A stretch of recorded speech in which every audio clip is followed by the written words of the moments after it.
মেয়েটা ছিল একজন দক্ষ জাদুশক্তির অধিকারী, কিন্তু সেটা তার পরিবারের কেউ জানত না। তারা তাকে সাধারণ একজন গৃহিণীই মনে করত। একদিন তার হাজব্যান্ডের গার্লফ্রেন্ড ইচ্ছে করেই মেয়েটিকে ধাক্কা দেয়। এতে পানির পাত্রটি নিচে পড়ে গেলে ফুটন্ত গরম পানি মেয়েটার গায়ে পড়ে। কিন্তু গার্লফ্রেন্ড তখনই অবাক হয়ে যায় যখন সে দেখে পাত্রটা তো নিচে পড়ে ঠিকই, কিন্তু সেটি মেয়েটার গায়ে না পড়ে উল্টো তার গায়ে ছিটকে পড়ে। মেয়েটার কিছুই হয় না। তার শাশুড়ি দৌড়ে এসে তাকে বকতে শুরু করে। মেয়েটার হাজব্যান্ডও সেখানে চলে আসে।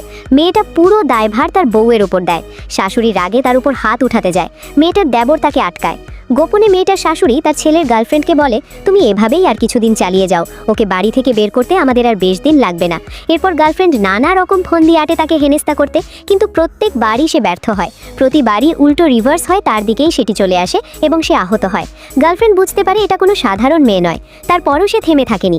এবারও যখন মেয়েটাকে সুইমিং পুলে ফেলে দেওয়ার জন্য ধাক্কা দেয়, উল্টো মেয়েটাই পুলে পড়ে যায়। তার হাজব্যান্ড এসে গার্লফ্রেন্ডকে দ্রুত বাঁচায়।